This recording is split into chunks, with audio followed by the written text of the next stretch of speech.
श्री स्वामी समर्थ. रक्षाबंधनाच्या दिवशी राखी बांधताना बहिणीकडून होणाऱ्या या 7 चुका टाळा.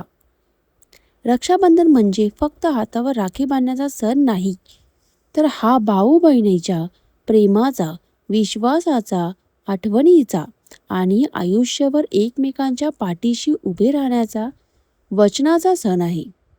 पण राखी बांधताना काही छोट्या गोष्टींकडे दुर्लक्ष होते. काही गोष्टी परंपरेनुसार महत्त्वाच्या मानल्या जातात, तर काही गोष्टी नातं मजबूत ठेवण्यासाठी महत्त्वाच्या असतात. आज आपण अशा 7 चुका जाणून घेणार आहोत, ज्या राखी बांधताना शक्यतो टाळल्या पाहिजेत. यातील काही गोष्टी धार्मिक श्रद्धा आणि पारंपरिक मान्यतेवर आधारित आहेत. चला आपण आता सुरुवात करूया व्हिडिओला. तर पहिली गोष्ट कोणती आहे? तर राखी बांधताना घाई करणे. आजकाल सणाच्या दिवशी प्रत्येकाला घाई असते. काम, ऑफिस, बाहेर जाणं, फोटो काढणं आणि सोशल मीडिया पोस्ट टाकणं यामध्ये राखी बांधण्याचा खरा क्षण हरवून जातो. पण रक्षाबंधन वर्षातून एकदाच येतो. त्यामुळे राखी बांधताना काही मिनिटे शांतपणे एकमेकांसाठी वेळ द्या. लहानपणीच्या आठवणी काढा. एकमेकांच्या आयुष्यात काय चाललं आहे हे विचारा. राखी बांधणे ही फक्त औपचारिकता नसून मी तुझ्यासाठी आहे हा विश्वास देण्याचा क्षण आहे. म्हणून घाईघाईत राखी बांधण्याची चूक करू नका. दुसरी गोष्ट म्हणजे मनामध्ये राग, नाराजी किंवा कटुता ठेवून राखी बांधणे. म्हणजे बहीण भावांमध्ये भांडणं असतात, मोठे झाले तरी म्हणजे लग्न झालेले बहिणी भाऊ असतात, त्यांच्यामध्ये भांडणं असतात. गैरसमज आणि रुसवे फुगवे होणे स्वाभाविक आहे. पण छोट्या कारणांमुळे वर्षानुवर्ष मनात राग ठेवणे नात्यासाठी योग्य नाही. गंभीर अन्याय किंवा मोठी समस्या असेल तर ती फक्त सण आहे म्हणून विसरावी असे नाही. पण छोट्या गैरसमजातून नात्यात दुरावा ठेवू नका. रक्षाबंधनाच्या दिवशी पहिला फोन मिस का करू हा अहंकार बाजूला ठेवा. मनात एक संकल्प करा की आपल्यातील गैरसमज शांतपणे बोलून दूर करू. तर कधी कधी मला माफ कर हा एक शब्द नातं पुन्हा पूर्वीसारखं करू शकतो. तिसरी गोष्ट म्हणजे महागडी राखी आणि भेटवस्तूलाच महत्त्व देणे. आजकाल राखी आणि गिफ्टची तुलना केली जाते. कोणत्या भावाने किती महाग गिफ्ट दिलं किंवा किती पैसे दिले, कोणाची राखी जास्त महाग आहे याची चर्चा होते. पण राखीची खरी किंमत तिच्या किमतीत नसते, तर त्यामागच्या प्रेमात असते. प्रत्येक भावाची आर्थिक परिस्थिती सारखी नसते. एखादा भाऊ छोटंसं गिफ्ट देईल, पण त्यामागे त्याचं मनापासून प्रेम असू शकतं. म्हणून गिफ्टच्या किमतीत प्रेम मोजू नका. साधा धागा ही प्रेमाने बांधला असेल तर तो सर्वात मौल्यवान असतो. चौथी गोष्ट म्हणजे फक्त भावानेच बहिणीचे रक्षण करावे अशी अपेक्षा ठेवणे. रक्षाबंधनाचा अर्थ केवळ भावाने बहिणीचं रक्षण करावे एवढाच मर्यादित नाही. आजच्या काळात हे नातं एकमेकांच्या आधाराचं आहे. बहीण अडचणीत असेल तर भाऊ तिच्यासाठी उभा राहतो. पण जर भाऊ अडचणीत असेल तर बहिणीनेही त्याला धीर देते. म्हणून राखी बांधताना फक्त तू माझं रक्षण कर एवढंच न म्हणता तुझ्या कठीण काळात मीही तुझ्यासोबत आहे असं सांगा. काही भाऊ आपल्या समस्या कोणालाही सांगत नाहीत. त्यामुळे बहिणीने प्रेमाने विचारावं, तू खरंच ठीक आहेस ना?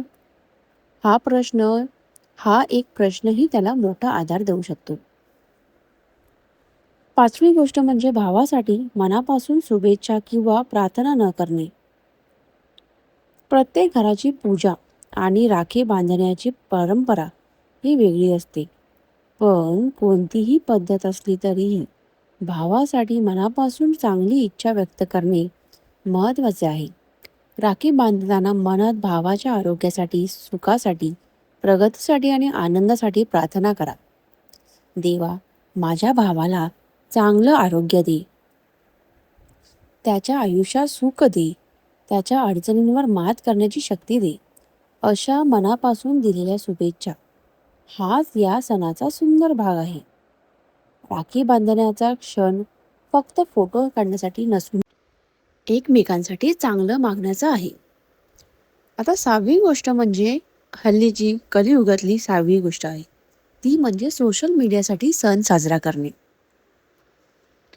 नुसता सण नाही, सगळे सगळे देवाचं दर्शन वगैरे सगळं सोशल मीडियासाठी असतं. तर रक्षाबंधनाच्या दिवशी फोटो, व्हिडिओ आणि रील्स बनवण्यात काहीच चुकीचं नाही. आठवणी जपणं चांगली गोष्ट आहे, पण कॅमेरासमोरचं प्रेम आणि प्रत्यक्ष आयुष्यातलं नातं वेगळं नसावं. सोशल मीडियावर बेस्ट ब्रदर किंवा बेस्ट सिस्टर लिहिण्यापेक्षा प्रत्यक्ष अडचणीच्या वेळी एकमेकांसाठी उभं राहणं महत्त्वाचं आहे. खऱ्या नादाची ओळख तेव्हाच होते, जेव्हा रात्री उशिरा फोन आला तरी आपण विचारतो, "काय झालं गं? सांग, मी ऐकते." म्हणून रक्षाबंधन फक्त पोस्ट आणि रील पुरतं मर्यादित करू नका.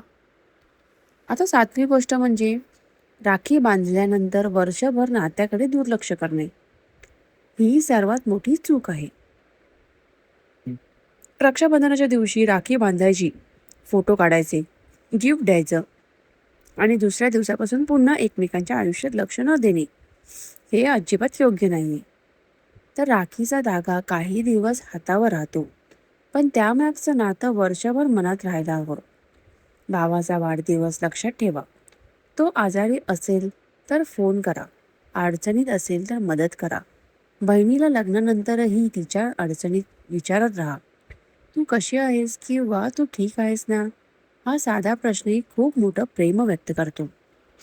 पण हल्लीच्या काळात नुसता स्वार्थी स्वार्थी स्वार्थी स्वभाव सगळ्यांचा दिसून येत आहे आपल्याला. काही काहींमध्ये असतं प्रेम, काही काहींमध्ये खूप आपल्याला दिसून येतं. तसंच राहिलं पाहिजे. तर राखीचा खरा अर्थ काय? राखी म्हणजे फक्त धागा नाही, ती एक आठवण आहे. ती सांगते की आयुष्यात कितीही बदल झाले, तरीही अंतर आले, कितीही भांडणं झाली, तरी गरजेच्या वेळी आपण एकमेकांसाठी उभं राहायचं आहे. लहानपणी ज्याच्यासोबत भांडलो, खेळलो, आईची ओरडाओरडी खाल्ली, तोच भाऊ किंवा तीच बहीण मोठेपणी आपल्या कठीण काळात सर्वात मोठा आधार ठरू शकते.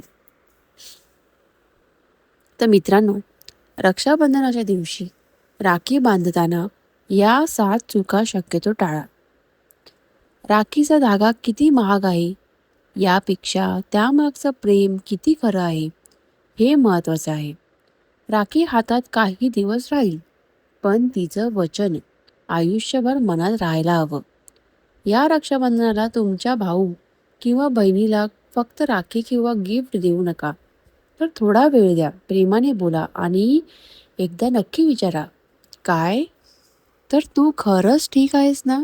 कदाचित तुमचा हा प्रश्न त्यांच्या आयुष्यातील सर्वात मोठा आधार ठरू शकतो. मित्रांनो, रक्षाबंधनाच्या एकमेकांच्या बहिणी भावांना हार्दिक शुभेच्छा. व्हिडिओ आवडला असल्यास मला लाईक करायला विसरू नका आणि रक्षाबंधनाच्या शुभेच्छा द्यायला विसरू नका.